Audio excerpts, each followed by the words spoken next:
بسم الله الرحمن الرحيم. اللهم صل على محمد وآل محمد يا فارج الهم ويا كاشف الغم يا رحمن الدنيا والآخرة ورحيمهما. صل على محمد وآل محمد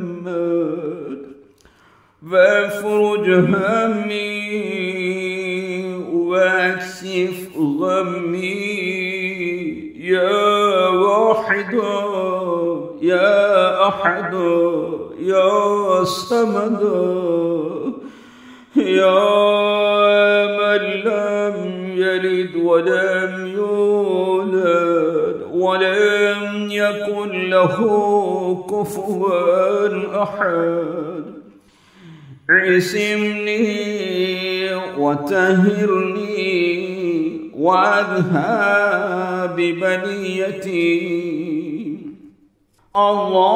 اللهم إني أسألك سؤال من اشتدت فاقته وضعفت قوته وكثرت ذنوبه، سؤال من لا يجد لفاقته مغيثا ولا لضعفه مقويا ولا لذنبه غافرا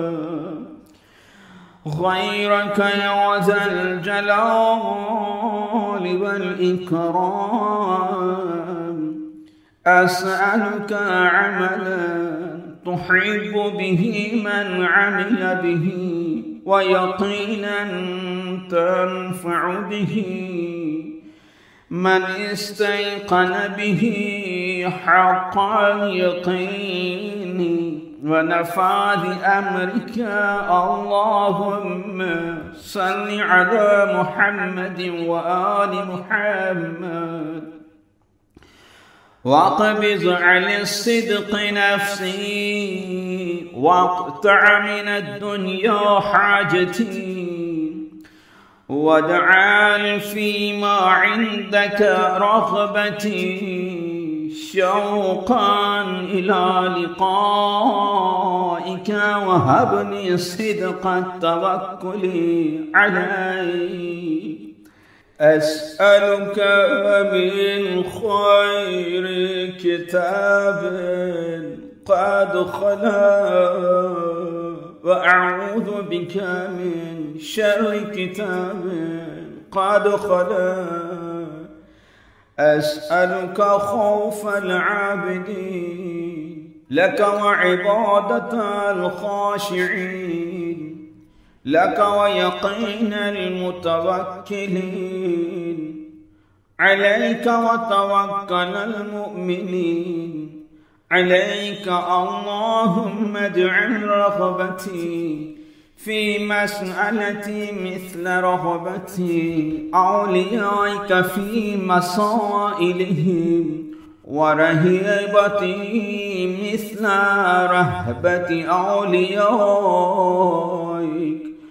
واستعملني في مرضاتك عملا لا أترك معه شيئا من دينك مخافة أحد من خلقك. اللهم هذه حاجتي فأعزم فيها رغبتي وأزهر فيها عذري ولقني فيها حجتي وعاف فيها جسدي. اللهم من أصبح له ثقة أو رجاء غيرك فقد أصبحت وأنت ثقتي ورجائي في الأمور كلها، فاقض لي بخيرها عاقبة ونجني من مزلات الفتن برحمتك يا أرحم الراحمين. وصلى الله على سيدنا محمد رسول الله المصطفى وعلى آله الطاهرين. اللهم صل على محمد وآل محمد